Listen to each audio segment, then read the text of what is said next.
We are now. Thank you. I saw a couple fifth period students in the hall between classes. We all right? Okay.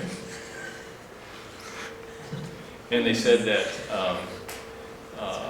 because of mass today, that they had about 11 minutes. They weren't quite done. And so, but tomorrow will be a longer day to play a shorter period, so they should be able to pick up mass. They should be able to pick up those 11 minutes in. So, anyhow, welcome. Let's stand, please. In the name of the Father, and the Son, and the Holy Spirit. Lord, we thank you for the good things happening here in Fort Dodge. We ask now that you give an extra measure of your comfort to the people in California and the families affected by the violence out there. Please help us find a way to stop some of this gun violence in the world. In Jesus' name we pray. Amen. Welcome, welcome. Okay? First off, get your cell phones out. Yeah. Yes. Some of you knew right where they were, didn't you? If you don't have yours with you, you're welcome to write this down. Have you played Remind before? Do you have other teachers using Remind? The text thing? Pardon? Like where you get the text? Yeah, where you get a text. Yeah. It's called Remind. Okay? And if you don't have your cell phone with you today, you're welcome to do this another time. But what this allows me to do is it allows me to send you a message at the last minute if something happens. You know, if I wake up and for whatever reason I'm not coming to school or something or whatever. You know, my daughter's pregnant, but that's not going to be till March, and I won't even be with you in March probably. But it allows me to send you a message if something happens at the last minute. I will not know your cell phone number, and you will not be able to respond to that and get back to me. I'm more than glad, I will tell you my cell phone number. I think I did that once already, but I'll be glad to tell you my cell phone number if you have any questions. But anyhow, what you need to do right now is to go to put the number 81010 in there. So it goes to 81010 and send a message at F46B72. It goes to 81010 and it's at F46B72. And you should get a message then that says you have joined. You got that already? It invites you to put in a name of some kind or another. I don't care what you put in or if you put anything in. I guess you have to put something in probably. I don't care what name you put in. I should start to get a list of you pretty soon over here. Maybe not. Maybe I don't remember the site. Did you all get a successful code back? Okay. And I will have my 7th period, 8th period class do the same thing. And I will invite the 5th period class to do the same thing. And that just lets me send out a mass text message to everybody. Again, if you respond to that, it's not going to come back to me. It's going to go off into cyberspace somewhere. So if you have something to say, don't respond to that one. But my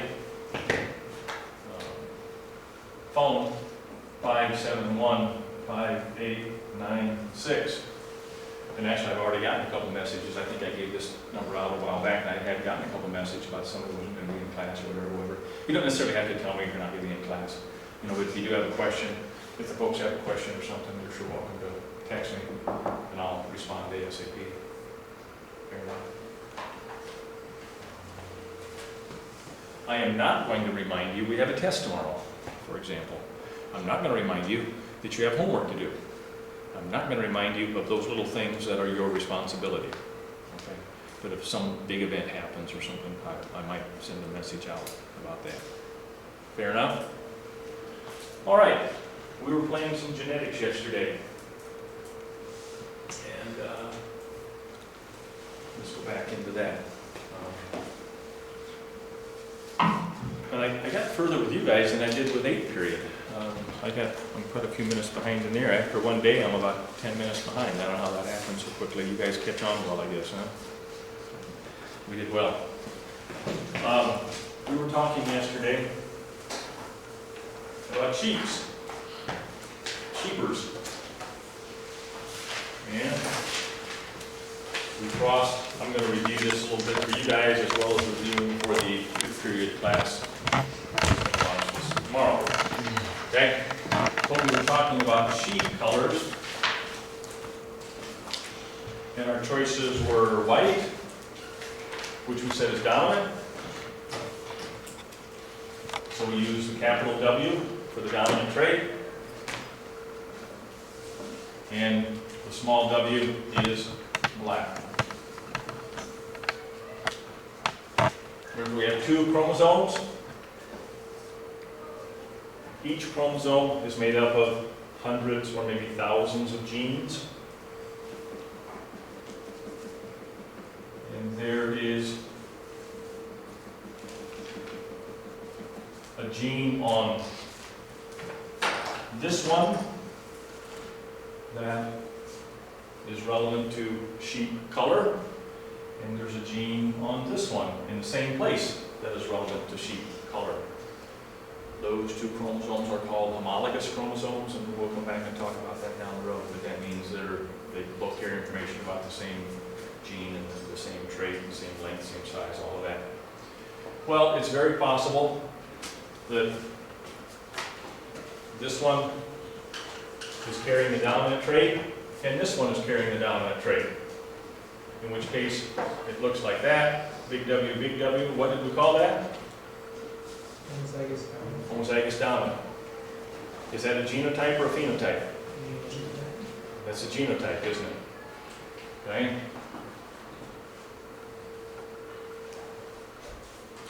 So big W is a genotype. Homozygous dominant is a genotype. And what phenotype is that critter then? What does phenotype mean? Physical description. That's the color. That's what you see. Okay? And so in this case, it's going to be white. Or it's possible that this chromosome is carrying the dominant gene, this one's carrying the recessive gene. Do we write that down as little w, big W? We always do that as big W, little w. Just, it's the same information but characteristics. I always put the dominant trait first. So big W, little w. And what's that guy called? Heterozygous.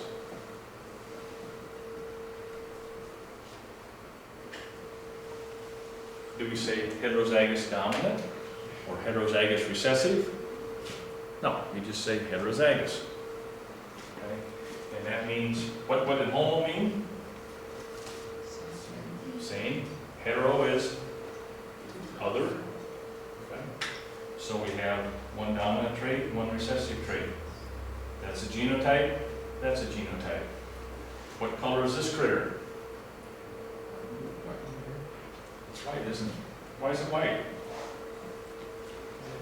Why isn't it half white and half black?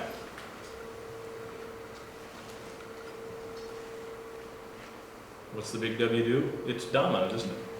Okay, as long as that big W trait's there, all of the sheep is going to be white. Or we could have 2 of the recessive traits. Called what? Homozygous recessive. Homo, 2 of the same for the recessive trait. And what color is that critter? Black, isn't it? This is a good time for you. You know, I work off of just kind of watching your eyes. It's kind of hard for me to watch the eyes of the 5th period class. But I work off of watching your eyes. And as long as your eyes are doing fine, I kind of keep rolling. Okay? If your eyes start going in circles or start crossing randomly and things like that, that says I need to back up and do something again. So, how are we doing? Okay? There's a real good chance that I have somebody in here confused. And there's a real good chance, if you're confused, somebody else is confused. So, don't feel bad if you have to ask a question to get a little clarification, now or whenever. Please don't feel bad. There's a real good chance somebody else in here might be saying, I don't quite understand this either. Could you talk about that again? So I'm glad to back up anytime and reload if you want me to do that. My goal is not to confuse you. My goal is to have you learn genetics. Okay?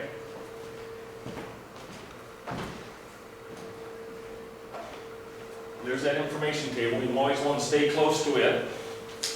I'm going to make it a little bit smaller. I'm going to say big W is white, small w is black, and I got to remember to make my big W's really big and my little w's really small. Okay? Can two black sheep have a white lamb? Yeah.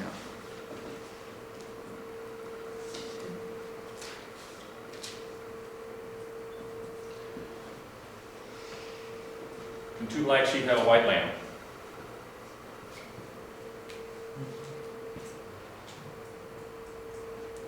What's the genotype of the black sheep?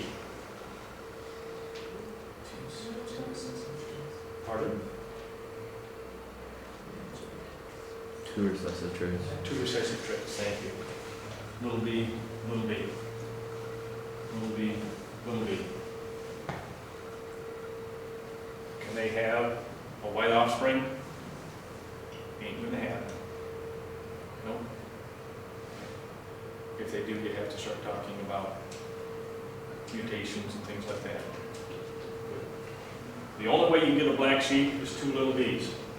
The only way you get a black sheep is two little b's. And there's no way, the white one is either going to be big, excuse me, little w, I'm sorry. Little w, I'm sorry, there we go. And the white one has to be that, or that. And neither parent has that dominant trait, do they? So, that better not happen. Okay? Can two white sheep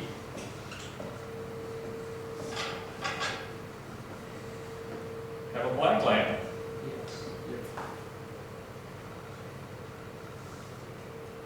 See a lot of heads nodding? That's a good thing. What would this one have? What are two choices that will make this critter white? What genotypes could make it white? Homozygous dominant or heterozygous. That'll make it white. This one, homozygous dominant or heterozygous, will make it white. Okay. What's the only way this thing can be black?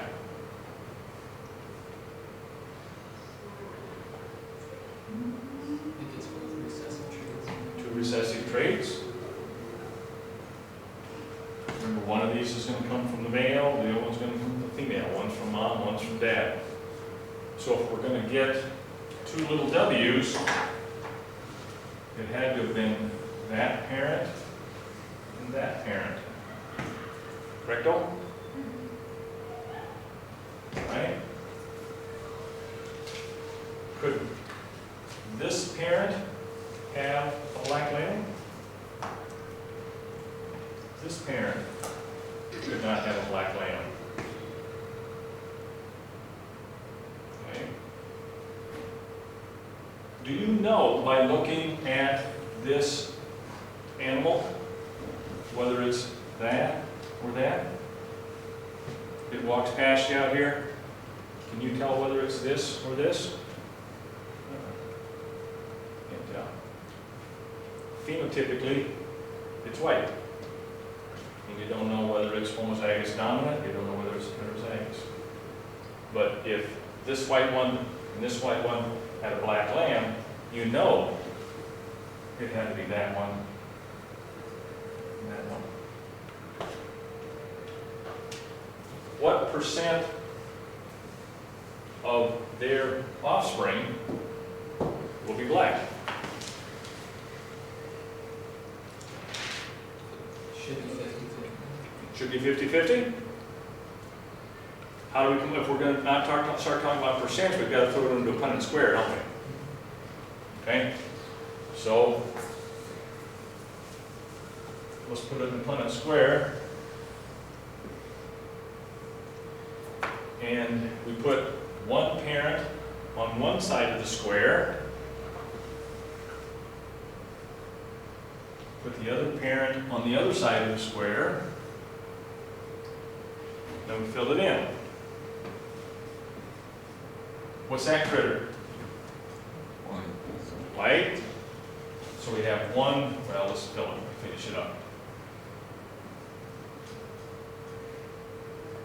So we have 1/4 of them will be homozygous dominant and white.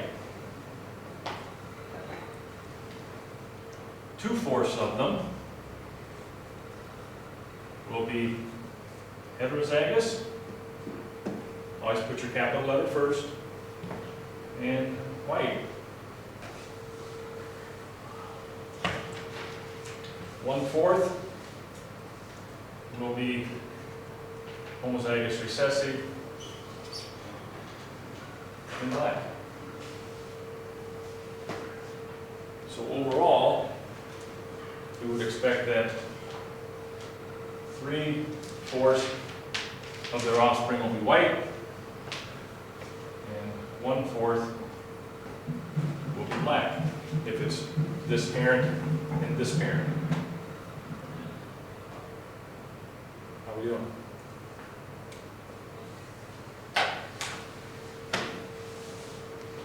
So, you got this parent and this parent. And let's say for whatever reason, black sheep are extremely valuable. Black sheep are really, really valuable. I don't know why, but they are. I made that up, obviously. So, the question comes out, you have this male and this female. For whatever reason, you know they're both heterozygous. And you say, I'm going to get a black lamb and get rich. What are chances of getting a black lamb? 1 out of 4. Right? If you're a betting man, or woman, as the case may be, what are you going to bet on? You want to bet on black or white? Better bet on white, right? So the first lamb is white. A year later, it has another lamb. That same pair is white. Next year is white. The next one has to be black, doesn't it?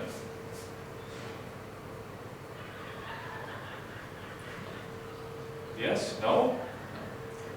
Doesn't have to be? See if I got any quarters. I went to breakfast this morning and spent a lot of quarters. Okay? So, what's the chances of head or tail? 50-50. That one's a tail. Next one has to be heads, doesn't it? No? Every time I flip the coin, it's 50-50? Every time I flip the coin, it's 50-50. Every time. The fact that it was heads last time has nothing to do with this? Correct. Okay? So, this one was white, this one was white, this was, 3/4 of the time it's going to be white, 3/4 of the time it's going to be white, 3/4 of the time it's going to be white. Still 3/4 of the time? 3/4 of the time? 3/4 of the time? Mom and dad had a kid. It's about 50-50 male versus female. We said it's not quite that, but it's pretty close, about 51-49 kind of, but about 50-50, close enough. Do you know families that had a boy, and another boy, and another boy, and another boy, in the process of raising their own basketball team or something? Okay? Well, we talked about Henry VIII, didn't we? And Henry VIII kept killing his wives, or divorcing them, or doing whatever they did, because they kept giving him sons, had nothing to do with him. But it was 50-50. Every time you have a kid, it's a 50-50 chance. Now, when we get down the road, we'll talk about some kind of things that you can do to separate X sperm from Y sperm. And that's done with livestock all the time. If you're raising cattle, you're raising dairy cows, what do you want? Males or females? If you're raising milk, you want males or females? You want females. That male's not going to make much milk, is it? So there are some things dairy farmers do to certify that the X sperm or the Y sperm fertilizes the egg. The X, remember, 2 X's made a female. And that the same rules are true of cattle as well as people. So there's things that dairy farmers do that. Anyhow. Are you okay here? All right. Where do you want to go next? Guinea pigs? Summer squash? Tomatoes? What do you want to talk about? Guinea pigs. All right. Guinea pigs. We got short hair and long hair.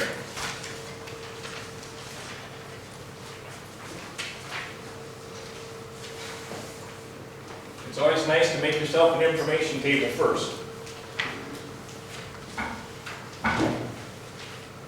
And with guinea pigs, it's telling us that short hair is dominant over long hair. So we use a big S for short and small s for long.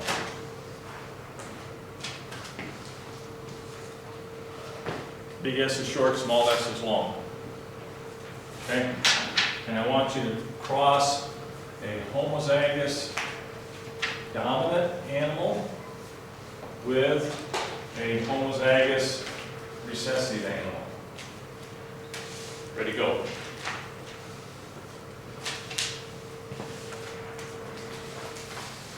I'll come around and look over your shoulder here.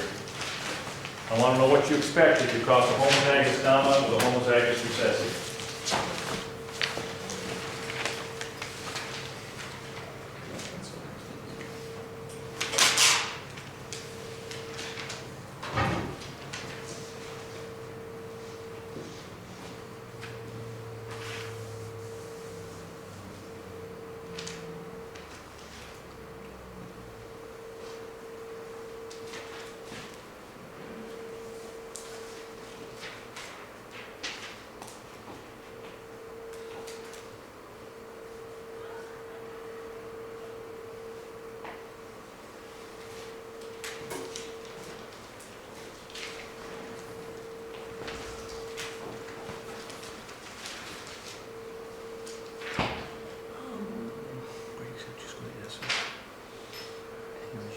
Use the capital of Dollar Tree. That's fine.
You're heading in the right direction, guys. Nice job. Okay, homozygous dominant. Remember, we're going to use S's. You always use the capital letter of the dominant trait. The dominant trait here is short. Okay, so you're going to use the big S, and it's homozygous dominant, two of those. Big S,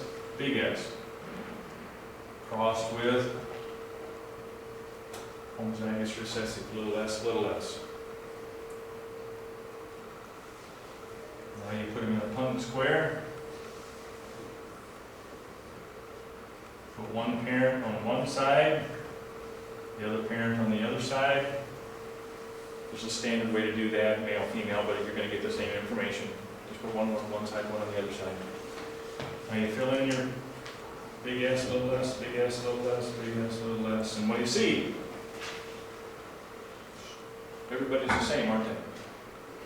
So you end up with four-fourths of them are, what's that called? What genotype is that? It's heterozygous. 1/4 of them, or excuse me, 4/4 of them are heterozygous. They're all the same. Okay? You'd also say that 4/4 of them are what phenotype? Short. 4/4 of them short. Okay? So that parent and that parent better not have any long-haired guinea pigs, have they? They're going to have any long-haired guinea pigs. You took, what phenotype was this guy? What phenotype? What did you physically see? You saw short hair, didn't you? So this critter had short hair. This critter had long hair.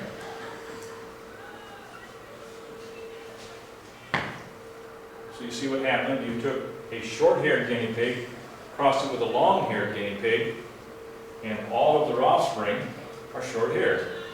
Everybody's short-haired. Do guinea pigs have morals?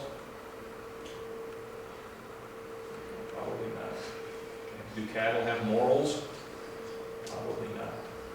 Okay? What happens if we cross a brother with a brother? Excuse me, that's time out. A brother with a sister. Let's not cross a brother and brother. I don't know. Let's cross a brother and sister. Will guinea pigs do that? Dogs do that? Sure. I mean, dog walking sister. I think you're my sister. Not interested. By the way, whenever you do genetics problems, the original cross that you start with is called the P1s. P stands for parents. Okay? So these guys, the original problem I gave you, they were called P1s. That's the original parental generation. That's where the problem started. What are their offspring called? E2. F1s. Their offspring are all F1s. F1 stands for filial. F-I-L-I-A-L. What's a filly?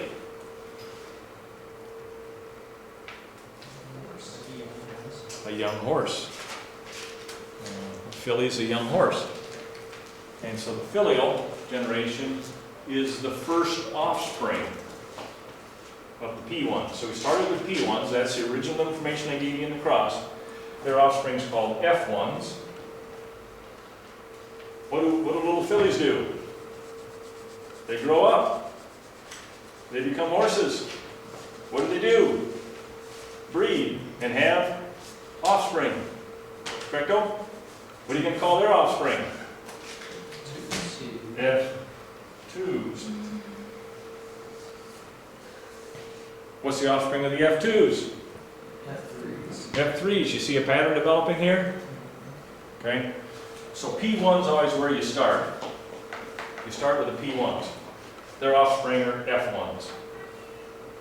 If the F1s grow up and have offspring, they're called F2s. F2s grow up, they have F3s.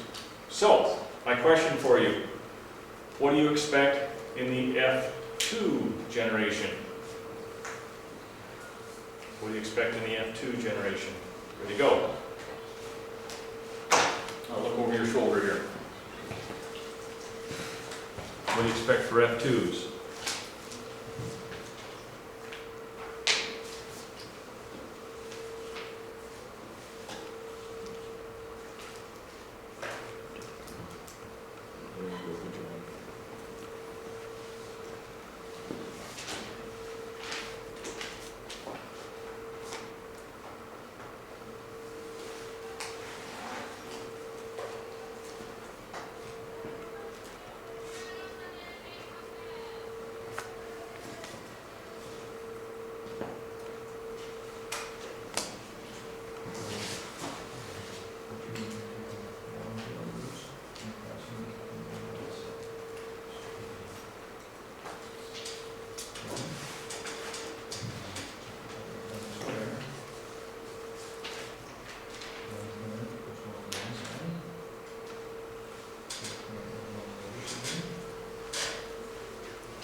Tell me your genotypic and phenotypic numbers here then, folks.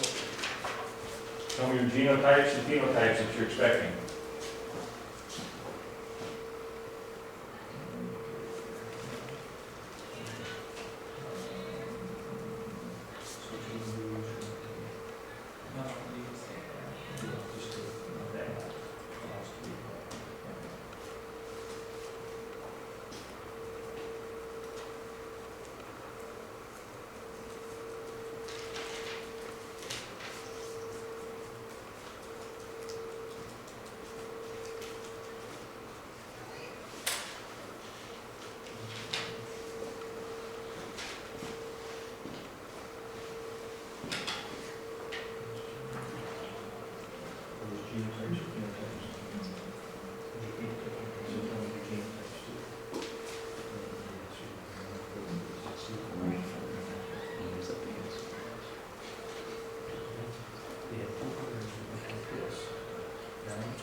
Is this the one you just did?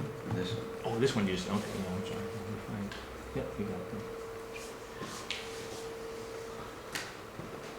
that. Okay, so now what you're doing, folks, is you're taking any one of these, it doesn't make any difference which one because they're all the same, and you're crossing it with another one that's just like itself. So now you took two critters that had the exact same genes for hair length. Okay. Oops, I should have left that up there. That's all right. We took a critter that was like that, heterozygous, and what kind of hair? Short. Took another critter like that, it's exactly like it. It also had short hair. They were both heterozygous. You put those in Punnett square.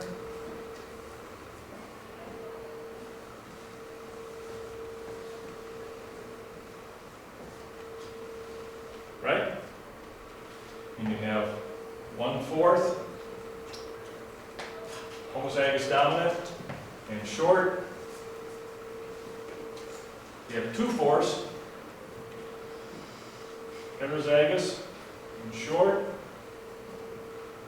And you have 1/4 homozygous recessive and long.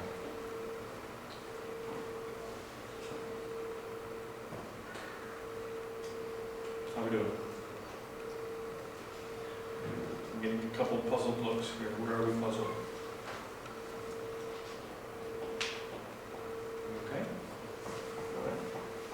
Okay.